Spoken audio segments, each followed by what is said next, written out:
Halo everyone, welcome to Miss Holly channel. Teman-teman, dalam video kali ini kita akan membahas tentang tipe-tipe pertanyaan reading comprehension untuk teman-teman yang akan mengerjakan soal TOEFL, tes P3K, tes PPG, dan juga tes bahasa Inggris yang lainnya. Tentunya tidak terlepas dari soal reading ya teman-teman. Biasanya soal reading yang kita jumpai kosakatanya terdengar asing di telinga kita. Maka dari itu kita harus sering berlatih ya teman-teman. Kita harus mengerti jenis-jenis soal reading agar kita terbiasa mengerjakannya. Dan juga jika kita sering berlatih tentunya akan memperkaya kosakata kita. Nah teman-teman, dalam episode ke-6 ini kita akan membahas tentang tipe atau jenis pertanyaan soal reading yang keempat ya teman-teman, yaitu detailed information. Oke, langsung saja kita simak pembahasannya. Nah teman-teman, detail information atau informasi rinci ini merupakan salah satu contoh soal reading yang paling mudah di antara yang lain ya teman-teman, karena kita hanya perlu mencocokkan antara soal dan juga teks yang ada. Oke teman-teman, kita baca pembahasannya terlebih dahulu. Pertanyaan yang menanyakan fakta-fakta dalam bacaan dengan menggunakan question words ya teman-teman.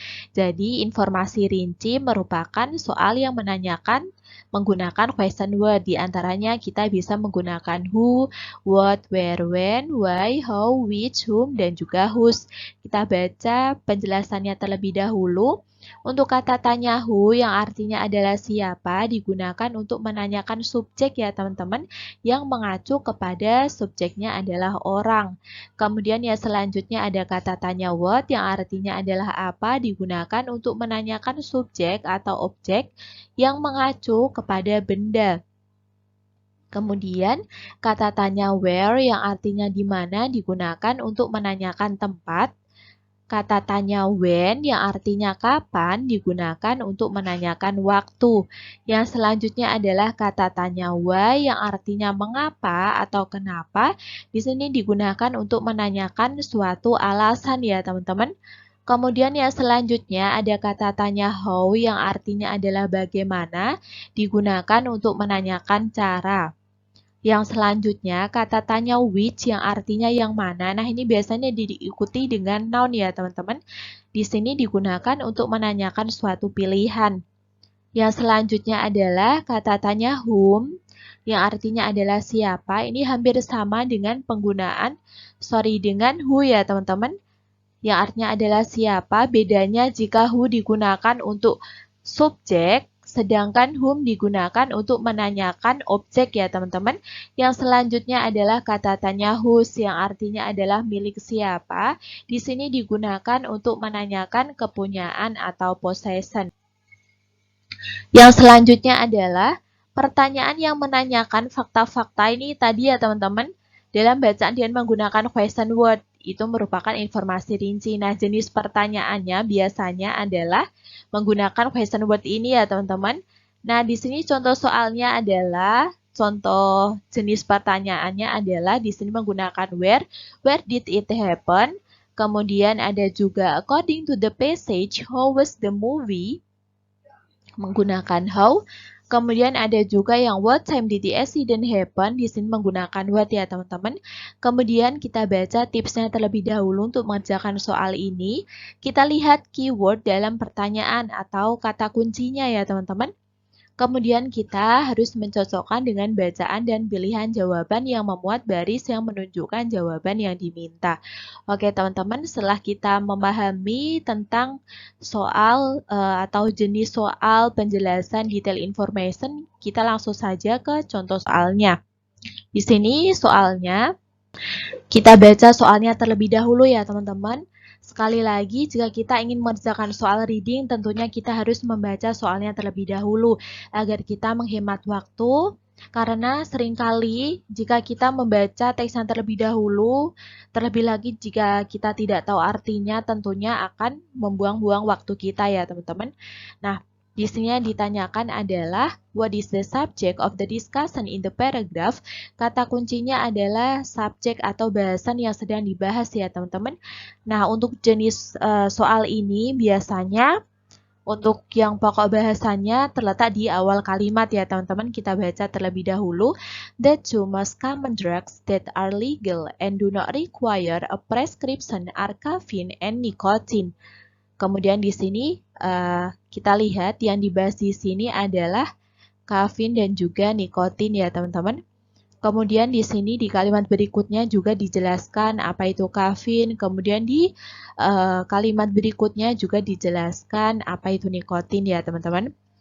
Nah, jadi subjek dari bahasan paragraf ini adalah kafein dan juga nikotin. Untuk option yang A di sini ada coffee, tea, and cola drinks. Ini salah ya teman-teman. Kemudian untuk option yang B di sini ada tobacco, di sini juga salah. Yang C ada kafein dan juga nikotin. Ini betul ya teman-teman. Kemudian yang D ada lung cancer, emphysema, and heart disease. Ini salah ya teman-teman. Jadi untuk jawaban yang paling betul di nomor 1 ini adalah option yang C. Selanjutnya, soal nomor 2 di sini yang ditanyakan adalah where is nicotine contained? Where di sini menanyakan tentang suatu letak ya teman-teman atau tempat. Di sini ada contain, isi, biasanya nikotin itu ditaruh di mana? Nah, kita lihat yang bahasan tentang nikotin di sini ya teman-teman. Ada nikotin, kemudian ada ingredients, bahan-bahan. Nah, biasanya ditaruh di mana sih? Diletakkan di tobacco ya teman-teman, in tobacco. Jadi kita baca di optionnya, kita cukup membaca secara skimming saja ya teman-teman. Kita langsung ke inti atau keyword yang ditanyakan. Untuk option yang A, di sini ada coffee, tea, and cola drinks. Ini salah ya teman-teman. Kemudian untuk option yang B ada tobacco. Ini betul. Yang C, caffeine and nicotine. Ini salah. Kemudian option yang D ada lung cancer, emphysema, and heart disease. Ini juga salah. Jadi untuk yang paling betul nomor 2 ini adalah option yang B. Selanjutnya, soal nomor 3 di sini yang ditanyakan adalah why, yang merupakan pertanyaan alasan ya teman-teman. Why is nicotine dangerous? Nah, di sini kata kuncinya adalah nicotine dangerous ya teman-teman. Kita baca secara skimming, kita lihat kenapa nikotin itu dangerous. Berbahaya ya teman-teman. Kita cari yang ada kata tersebut. Nah, di sini yang dibahas nikotin. Kemudian yang selanjutnya adalah dangerous. Jadi kita baca di antara kalimat itu. Nicotine is the active ingredient in tobacco, one of the most addicting of all drugs and one of the most dangerous. Kemudian yang selanjutnya adalah at least when obtained by smoking, it has been implicated in lung cancer, emphysema, and heart disease. Nah, teman-teman, jadi di sini jawabannya adalah di antara itu. Kemudian di sini kita lihat kenapa nikotin itu berbahaya, karena dia menyebabkan penyakit ya teman-teman.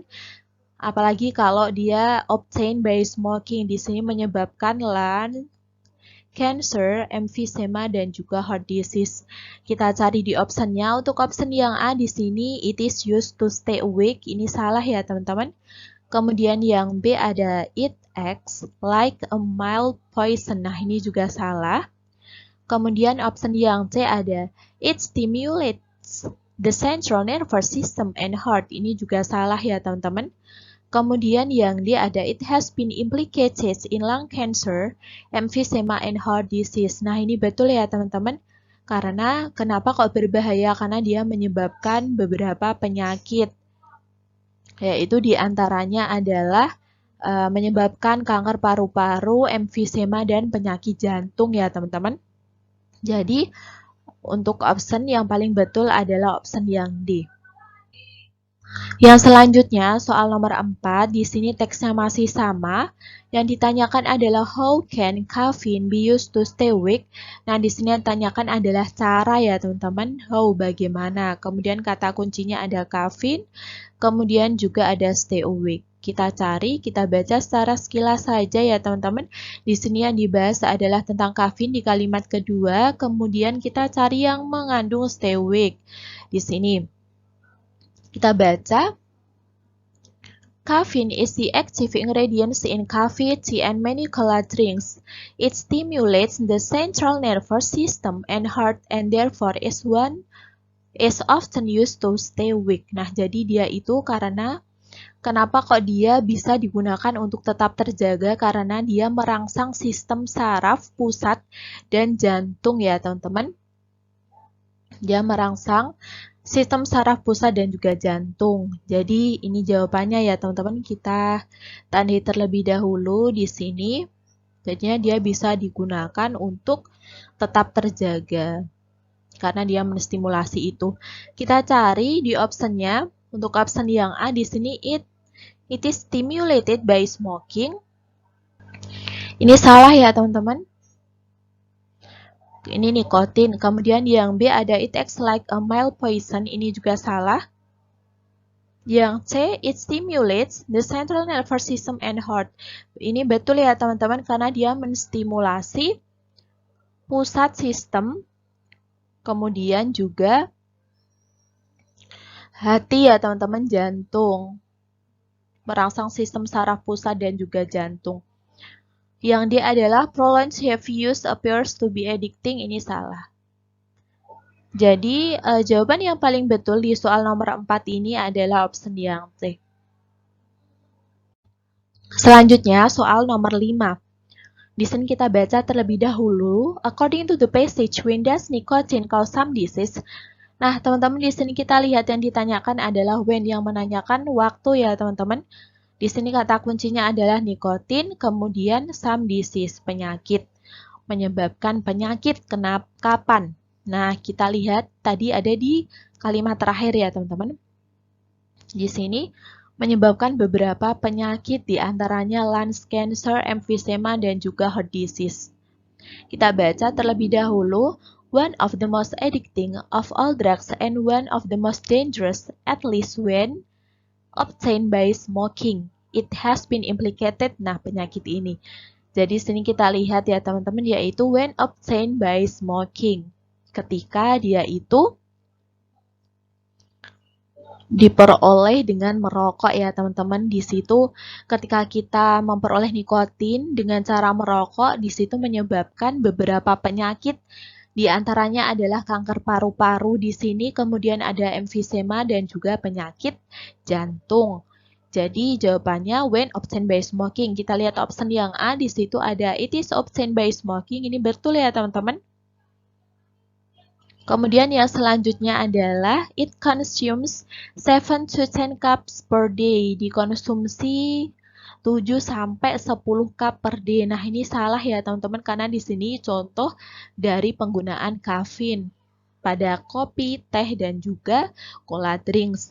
Kemudian yang selanjutnya adalah it stimulates the central nervous system and heart. Ini juga salah ya teman-teman.